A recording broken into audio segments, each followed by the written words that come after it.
Welcome to Black LA Uncovered. This is the podcast that spotlights the people, places, and stories that help shape the soul of Los Angeles. I'm your host, LaMonica Peters, and today we are going to be speaking with a man who was born and raised right here in LA, and it is actor Kareem Grimes. And I'm going to tell you a little bit about him before we get started.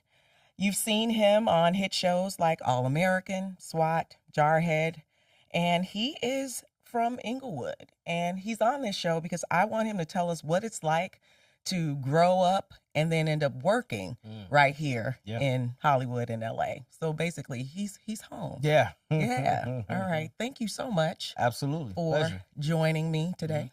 I want to start by just talking about the fact that you're a native. Yeah. And for some reason, people don't think people are born and raised in LA and right. It's like we're normal unicorns. people. Yeah, you know what I mean? Like people are actually from here. Yeah. Some of us you may or may not know, but tell me what it was like for you. I mean, it was great. I'm a 70s baby. Okay. Born Me in the too. 70s, and it was great. Inglewood, California, and grew up around South Central LA. It was beautiful. Of course, 80s come around, drugs, Things gang change, banging, the whole nine. But overall, I can sit here and say my childhood was pretty, it's pretty good. You know what I Pretty mean? normal. Yeah, Yeah. pretty normal. Parents and they end up splitting up, getting back together, and end up having a sister. But Yeah. LA is beautiful. It's a great city, and a lot of culture here for sure. Absolutely. For some reason, people don't seem to think that LA natives have pride about where they're from. Like, I just don't get it. They must be living in a bubble Have to in be. a cave. Like, if you don't see a LA Dodgers hat, a Lakers hat, an Angels hat, a Clippers hat, something LA. But 9 times out of 10, it's going to be a LA hat. It may be a plethora of colors other than the Dodger blue. Right. Or the Lakers purple. Or the Lakers purple. But it's going to be a LA hat. Mm-hmm.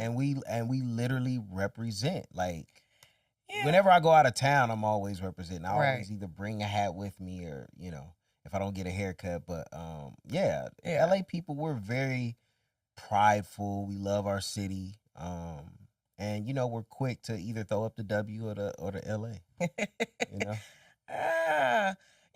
One of the reasons why I wanted to start this podcast is because in my travels, I grew up here. I wasn't born here. I was born in Missouri, but I grew up, I was raised in LA. And so it's the only city that I know. And, when I started my journalism career, I, was all over the country, and it just felt like people didn't even know, Black people were in LA or that we even had any pride in ourselves. And I just thought, maybe we need to let people know, that we are here. We are very influential, in my opinion, in this city, and have been. Very much and so maybe we just need to talk about it so we can, get the word out. I mean, there was a big migration, because of the auto industry or the tires, which you had a lot of Black families moving in, and then of course white flight took place. But that's, a lot of that was on, people migrating from the South and the Midwest to Los Angeles, California. And, then you talk about the great jazz clubs that were on Central Ave and Biddy Mason and, things of that nature, to where, that was the hub of Black entertainment in Los Angeles. Absolutely. Yeah, I don't know that a lot of people know that there were 17 Afro-Latinos who helped found Los Angeles. They were Black people living in Mexico who moved here, Biddy Mason being one of them, and helped Queen found Khalifa, the city. which is California. So so maybe we just need to do a better I think there's no excuse for you not to obtain information with what we have at our fingertips. The internet. You know what I mean? Like, if you don't know anything, look it up. You know what I mean? Yeah.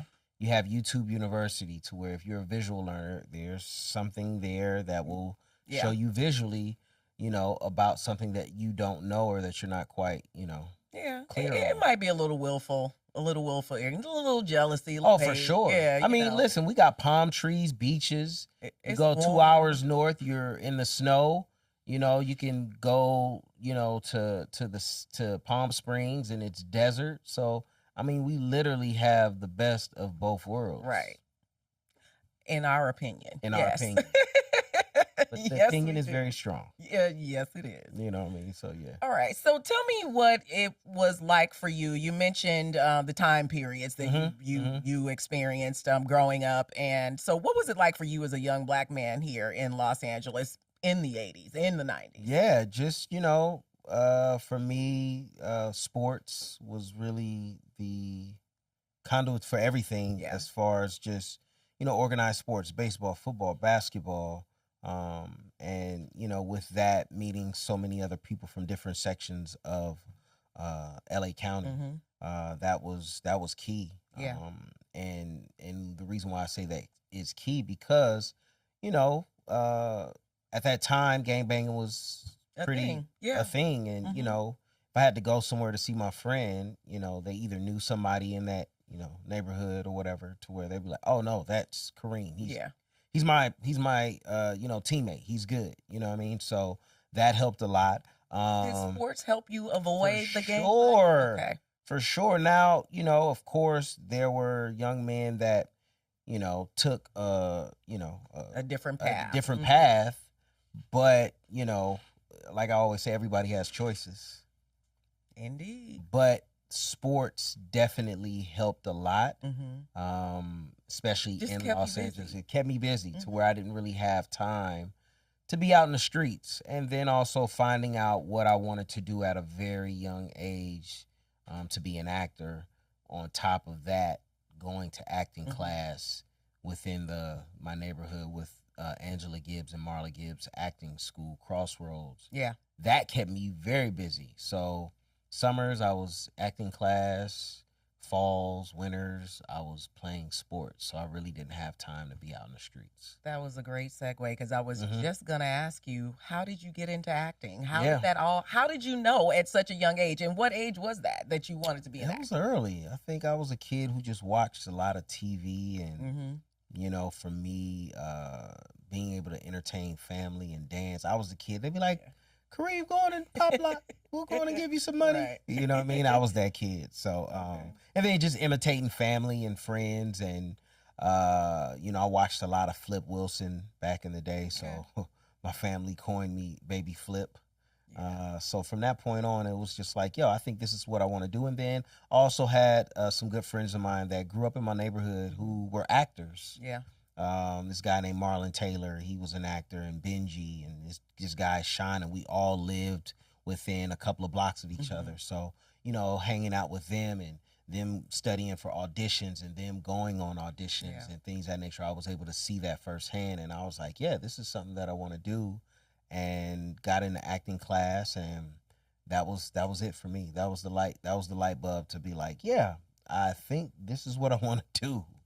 And that's what it's been. Well, I want to say congratulations because Hollywood is tough. Oh, my goodness. Do you understand me? Yes, and indeed. I know that it has not been easy, especially as a Black man, as a Black actor. So tell me how you have managed to have such a long and successful career. You're working. Yeah, just by the grace of God and believing the sheer belief in myself, family and friends,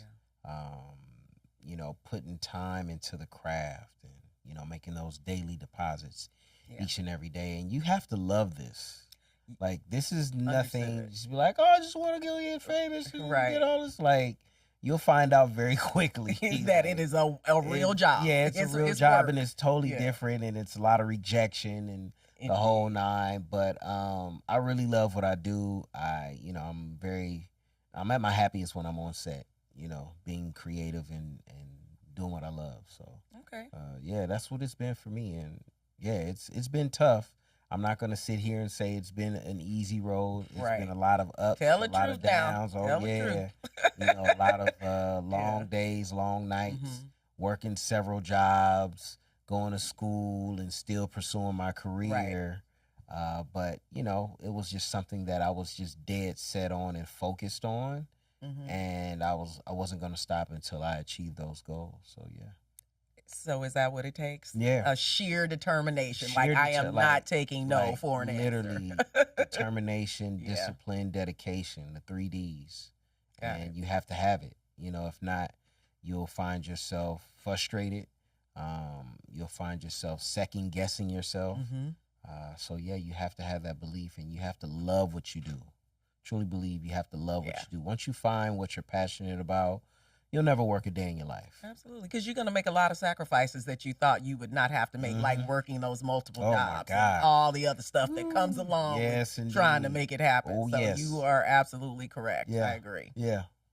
So let me ask you this. Has there ever been a time in your career that being a Black man from LA has worked for you or against you when it comes to going out for certain roles?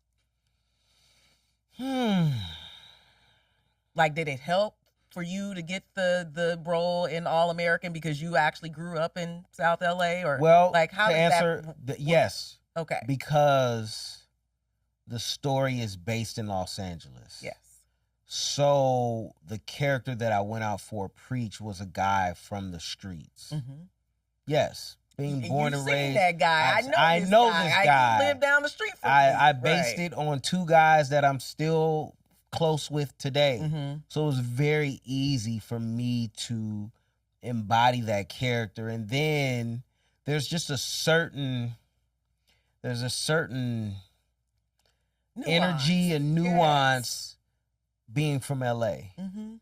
Dialect, tone, words, stance, energy, all those things that I put into the character, to where people tell me like, yo, you're really from LA. Like, I can tell just by certain words that you say, certain things, mannerisms. Right. So that's what I tried to, you know, put into this this character. But yeah, to answer your question, for that, absolutely, for sure, absolutely, 100%. How does that make you feel? Does it make you feel like proud that you can actually bring that to a role? Because a lot of people make you feel like you shouldn't be proud to be, you know, and I'm speaking from my own experience. Let me tell you something. Can't nobody, and I mean nobody, make me feel bad being from Los Angeles. Yeah. Like, not a one. I don't care who you are.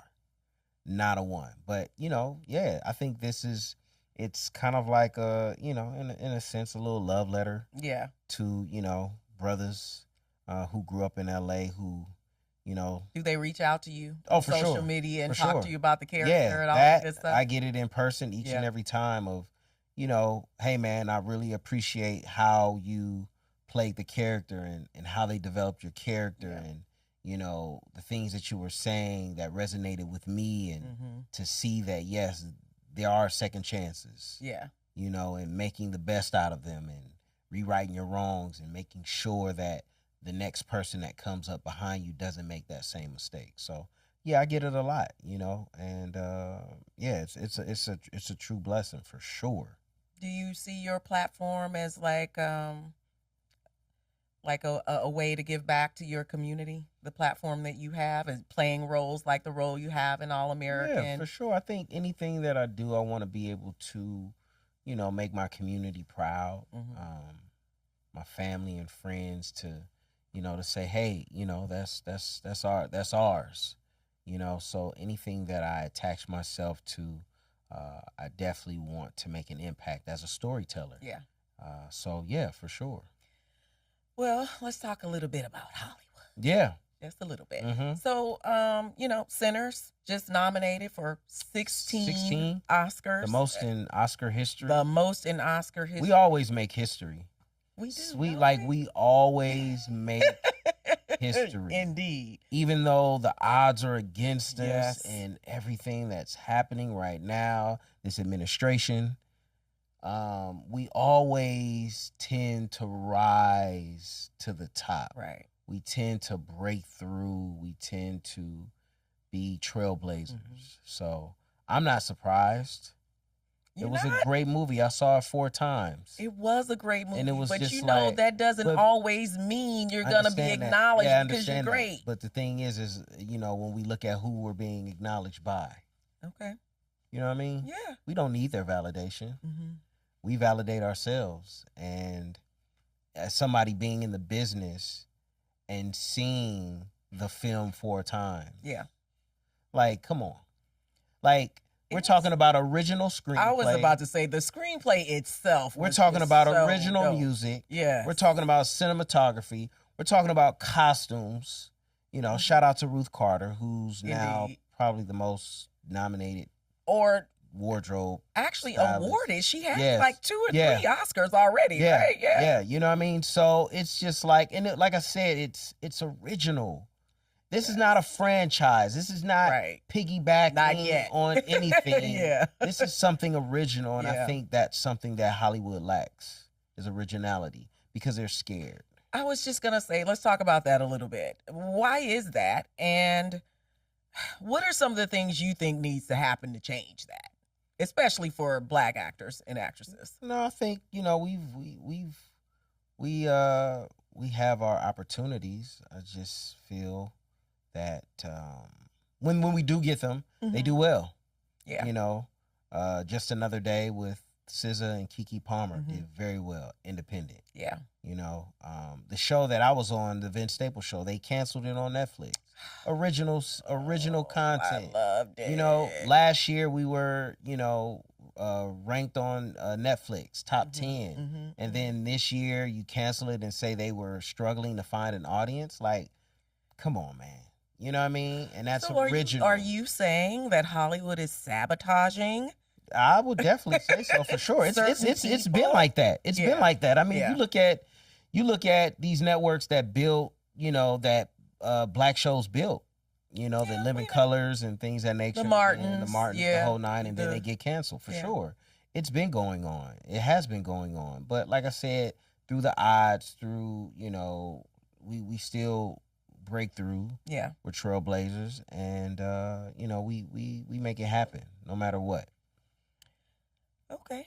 So any advice for young creatives out there? I'm sure they want to hear what you have to say. Just be creative. You know, I think we're in a day and age where everybody has a cell phone now, and you're able to create content. You can literally make a movie on your phone. Literally make a movie on your phone, and it can be, you know, broadcast to people right then and there, all platforms, to where now you start building a fan base. And it's always interesting. It's just like, once this thing blows up, whatever it is, then Hollywood comes knocking on your door.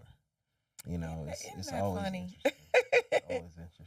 You gotta stretch yourself just stay creative. Just stay creative, and, you know, surround yourself with people who are on the same, you know, wavelength as you, who love to create, and everybody plays their position, and you know, you remove the ego out of it. Right. And, you know, you guys just do good work. And, you know, once you do that, you start building, like I said, a fan base, and, you know, your content is nice and strong and professional, and, you know, you just keep on building from there. So, you know, like I said earlier, make those daily deposits each and every day. If you had access to the internet and your cell phone the way young people do today, what do you think your career might have looked like when you first started? As a matter of fact, tell me when you first started. What year did you book your first job? Probably late 80s or mid 80s. Okay. 'Cause I was doing a lot of commercial. I was doing extra work. Work. It wasn't until 89, 90. Is when I did Boys in the Hood. But I was an extra on there, and then in 2 weeks, you know, John Singleton gave me lines, and from that point on, that's how I got into SAG, and, you know, from that point, I never looked back. So, yeah. I think what I'm trying to get you to explain is how much more opportunity people have today. Because, for sure, you know, we're from a different generation. We're both Gen X, and I want people to understand, like, listen, you are standing on the shoulders of so many other people who didn't even have the access that you have right now. So I was just talking about that to somebody about the Dewey Decimal System. Oh my God. Going to the library when you actually had to read a book. Yeah, you fumbling and through a whole thing of, cars to find that one book. And, now you can literally type the name of the book and it'll pop it up. And if you don't like to read, it'll have an audio for you. I think I'll be unstoppable. Really? Like I would have a Tom Cruise type career by now. Yeah. For sure. Like I said, everything is there. If you don't know how to shoot, if you don't know how to write, if you don't know how to direct, if you don't know how to act. Yeah. It's right there. If you AI is writing scripts. Yeah. You know what I mean? If you're trying to say, I want to be an investor or real estate, and they literally have videos step by step of what you need to do, or trade or whatever it is, like it's right at your fingertips. Speaking of investment, do Black people in Hollywood need to do a better job of producing, controlling the narrative? I think we do. I think we do. I think we do. We have that in Hollywood. I mean, are we owning our stuff? Are we having a lot more creative control? I guess it's at one point, yeah. With the Avas, the Issa Raes, the Macros. So yeah, I think we do. Do we need more? Absolutely. Okay. But I think we do.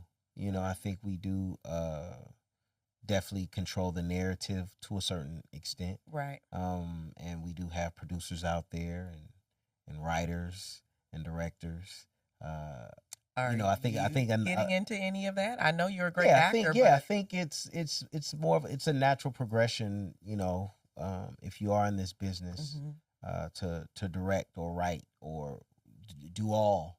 I have a lot of friends that I've come up in the business who are now directing. Yeah. Have been writing, but doing it a little bit more. So I think for me, I think it's a more natural evolution if you're in this business and being around cameras to where your shots and establishing and going in for coverage and 2 shots and things of that nature. So yeah, for sure. Absolutely. Okay. Absolutely. What role do you think social media is playing in getting things done nowadays? It's a lot. You got to be careful. Yeah. Because it can be a double-edged sword. It can be good and bad. Just depends on. Definitely a double-edged sword. Yeah. You have AI videos now to where it's disseminating information you're not sure of, images. Right. So yeah, it's definitely a double-edged sword. I try to be very mindful and careful of what I consume. Yeah. Because it's a lot out there. Yeah. It's a lot out there. So are you ever concerned about being canceled? No, not at all. Nobody, no. Why is that? Is that a generational thing? Listen, why is that? Who's gonna cancel me? Like I can't be canceled. You know what I mean? You heard it here first. He cannot be canceled. So don't even think about it. Authentically Black. Yeah. I'm a Black man in this country, and I speak from the perspective of being a Black man in this country, and I'm going to, whether it's good or bad, talk about the history of this country, what it has done to people of color, and how we have continued to push through and rise above it and trailblaze, because that's all I know. Yeah. I don't know anything else but to be a Black man. Right. So, and it shapes who you are and how you move through the world. Exactly. So the whole canceling and all that other stuff I'm not worried about that. Okay. Yeah. I don't live my life on, if I do this, I'm going to be canceled. Like, whatever. Right. I'm busy.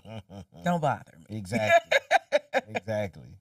So, Kareem, talk to me about something that you're working on right now, or something you have coming up, or anything like that. Yeah, so we have season 8 of All American, which is our final season. Okay. So we finished that. How are you feeling about that? It's a bittersweet. Yeah. You know, I feel it could have went 10 seasons. Right. So many stories, but it was a great run. Grateful to be a part of that. So that'll be out this year. Okay. And then we have Vince Staples, which is still on Netflix. You can watch that. Yes. And I have did an episode of Nashville 911. Okay. So that may be out in February. And then I have a film that I just booked, so I'll be shooting that in April based on a true story. So, you know, just staying busy. Is busy and working, booked and busy. LA native. Yeah. Working in LA. Is that a different experience being from LA? Because, you know, there are a lot of people that come here. Yeah. To do exactly what you're doing. Transplants. Some of them they're called transplants. That's pretty much in every city. Yeah. But, you know, the transplants come here. And we welcome you. We want y'all here. For sure. But be respectful. Yeah. Yeah. We talked about that. Yeah, there was a clip. There was a clip of a guy. I don't know his name. I've seen him several times. I'm not gonna say his name. And he talked about what was it? Well, he's a content creator who said he moved to LA, and he said that it's easy to move to LA and forget that you're Black. That is crazy. And I want to say he's from Atlanta. He was mentioning Atlanta. Yes, he was from Atlanta. Everybody in Atlanta. Yes, everybody, indeed. You know. But I can say the same for Atlanta. I'll be like, yo, I can go to Atlanta and everybody's a scammer. Everybody is a wannabe this, a wannabe manager, a wannabe. But when I went to Atlanta, it was a lot of people who said that they were event planners. I'm an event planner, party planner, club promoter. I'm a club. I'm a manager and all that other stuff. Good. And it's just like I can say the same thing, right? But it's just like I don't like because we're not interested. Like LA people are not do that. We don't need the clout off a dog in nobody else's city because at the end of the day. Everybody wants to come to Los Angeles because of the sunshine, the palm trees, and the beaches. Be clear. If you're trying to be a creative and you're trying to be in movies, TV, and all that, you're going to have to come here. Yeah. So all we ask is that you just be respectful. Be respectful. There are Black people here. You can't live in Burbank or Van Nuys and expect to find a whole. Now we are south of the 10. Now, that's really what I wanted to say. Yeah. Is that people who are transplants, they come here and they move straight to the valley. They don't even, like you said, they don't come past the 10. They're not in Leimert Park. They're not in Inglewood. They're not in Ladera. They're not nowhere. Hills. They're not in View Park. They're not at the Crenshaw Mall. They're not at the Slauson Swap Meet. Right. You're not there. So when you're not there, you won't. Exactly. When you say that, you sound crazy. You do, because we are here. We've always been here. We have established this city, and I get it. If you're in the industry, all of the studios are in Burbank or whatever. Yeah. You know what I mean? So I understand why you might want to live there. But we're not there. That was Please just seek us out. We love y'all. We want y'all to come here. We want you to be here. But the complaining I see on I think it was very. I'm just like, I think it was very ignorant to say that. Oh, it was so disrespectful. Because nobody goes to Atlanta and says this about Atlanta. Right. To be honest, as long as I can remember, Atlanta has always been damn near Chocolate City number 2. Right. And literally probably within the last few years, we call it the Wakanda. So we're always pumping up Atlanta. We're always showing Atlanta love. And it's just like, how can you go on a podcast and say something so asinine as that? When you are living here. Yeah. On top of that. You're not in Atlanta saying that. You're right here in LA. And once again, you living in the valley. Like, come on, man. And that's a you thing, bro. That is if you having a hard time with your being thing. Connected to your community, that's a you and your friends. Yes. That's your surrounding, that's your friends that are letting you down. I just wanted an LA native to be able to look into this camera. Sure. Absolutely. Say that because I was appalled, and I went in. I had time. I was just like, come on, man. Like it was. That's just like somebody going to Vegas and saying, "Oh, the Strip is this." You know, there's so much more to Vegas than the Las Vegas Strip. Like, exactly. What are we talking about here? Like, come on. You know, so, and we don't live downtown either. So you're coming out from out of town. We Black people don't really live downtown. I'm just being honest. The younger ones do. Generation, and it's always been our downtown. We really never went downtown for entertainment. Right. It just became that in the last 10 or 15 years. Yeah, 15. So, the only time we went downtown, if you really from LA, is you went to the Cooper Building to get you a pair of Guess pants. Absolutely. Or you went downtown. Don't tell everybody. No, I got to listen. If you a LA native, you went downtown for school shopping. Period. Yes. To the alley. Santee Alley. Like, come on. That's where you went downtown for. But nobody was talking about, hey, we going downtown to party. That wasn't a thing. At all. Thank you for clearing that up. Yeah, for sure. Yes. Okay. So we're going to get ready to wrap this up. But I always ask, how do you want to be remembered? What's your legacy going to be? Or what would you like it to be? Person of service. A person who, with every interaction, was kind. They felt seen, heard. So yeah, like a person of service for sure. All right. Yeah. How would you like to be remembered for your career? Someone who cared about someone who cared about the craft. Who wasn't Hollywood. That's kind of a thing. Do we need to get into that? How do you maintain your realness? How is it because you're from LA and you feel like you're home and this stuff doesn't faze you because we grew up seeing celebrities? Yeah. Some of them we went to high school with. Some of them lived in the neighborhood. People, right. They lived in the neighborhood. Yeah. And so is that part of it? Yeah. I think for me, I was exposed very early on. Good friend of the family, the Andersons. Yeah. James Anderson was a bodyguard for everybody. So I would go to his house and it would be Janet Jackson by the pool or Sugar Ray Leonard or, Donna Summers, all these celebrities. So as a kid, that's right. I was used to that. That was, okay, cool. NBA players. They're regular people. That was regular. You know what I mean? So for me, and like I said, it being in my own backyard and, living next to, Bubba Smith, you know what I mean? Esther Rose. Athletes, and, John Singleton and all these athletes. It was just normal. Like, oh, okay, yeah, that's such and such. So for me, it was just normal, and being around those people, of course, you learn a lot of things of what to do and what not to do. So yeah, I think for me, just being grounded, being an artist, like I said, who took the craft serious, who did good work. Yeah, I just want to remember just for being, an actor who did good, solid work. Right. Anything that I did, anything that I was a part of, just doing good work. I think that's what I want to be remembered for. Okay. For sure. Yeah.